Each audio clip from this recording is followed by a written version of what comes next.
ना कोई राजा ना कोई तानाशाह, भारत को चलाता है एक ही किताब, संविधान। 1947 में आज़ादी के बाद भारत को एक मजबूत सिस्टम चाहिए था। तभी डॉक्टर भीमराव अंबेडकर और उनकी टीम ने मिलकर बनाया भारत का संविधान। ये संविधान हमें देता है हमारे अधिकार, जैसे बोलने की आज़ादी, बराबरी का हक और न्याय, और साथ ही दिखाता है हमारी जिम्मेदारियां भी। सोचिए, अगर संविधान ही ना होता तो ना बराबरी हो पाती, ना इंसाफ हो पाता, ना सही नियम ले पाते। इसलिए संविधान को एक किताब नहीं कहा जाता, हमारे देश की आत्मा है। अभी संविधान को समझने के लिए हम आगे बढ़ते हैं। ठीक है, मैं आपको भारतीय संविधान का अनुच्छेद 53, आर्टिकल 53 कहानी के अंदाज में विस्तार से समझाऊंगा ताकि यह आसान और यादगार बन जाए। अनुच्छेद 53 कहानी आधारित विवरण। कहानी की शुरुआत। सोचिए कि भारत एक बड़ा और रंग बिरंगा राज्य है। इस राज्य का शासन मुख्य रूप से लोकतंत्र और कानून के आधार पर चलता है। लेकिन इस राज्य में एक राजा नहीं है, बल्कि एक राष्ट्रपति है। इस राष्ट्रपति का काम केवल सिर पर ताज रखना नहीं है, बल्कि वह देश का सांकेतिक प्रमुख और संवैधानिक नेता है। अब अनुच्छेद 53 के अनुसार राष्ट्रपति की शक्तियां और अधिकार कैसे तय होते हैं, इसे कहानी के माध्यम से समझते हैं। मुख्य बिंदु।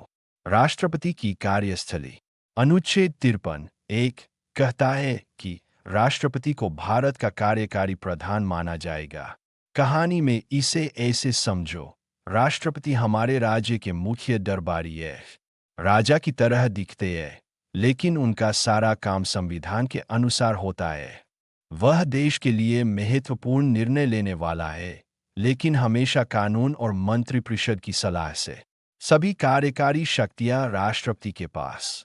अनुच्छेद 53 2 कहता है कि सभी कार्यकारी शक्तियां संविधान द्वारा राष्ट्रपति के नाम पर प्रयोग की जाएंगी।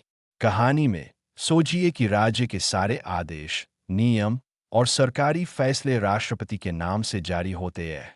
लेकिन असल में ये प्रधानमंत्री और मंत्रियों की टीम तय करती है। राष्ट्रपति केवल साइन करते हैं और उन्हें संविधान का पालन करना होता है। कहानी का दृश्य। एक दिन राष्ट्रपति महोदय ने राज्य के लिए नए नियम बनाने की सोची। उन्होंने विचार किया कि बिना सलाह लिए आदेश जारी कर दूं।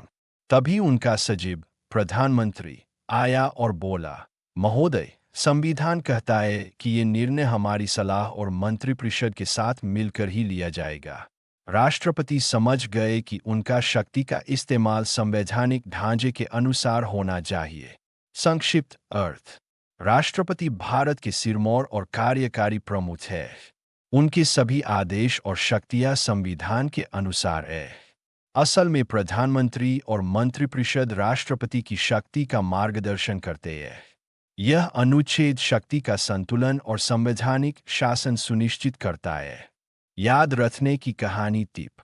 राष्ट्रपति राजा नहीं, संविधान का दरबारी है। सभी आदेश उनके नाम पर, लेकिन सलाह मंत्रिपरिषद से। इंडियन कॉन्स्टिट्यूशंस के आगे के अध्याय को सुनने के लिए बने रहिए इस चैनल्स पे। सब्सक्राइब कीजिए, लाइक कीजिए, शेयर कीजिए।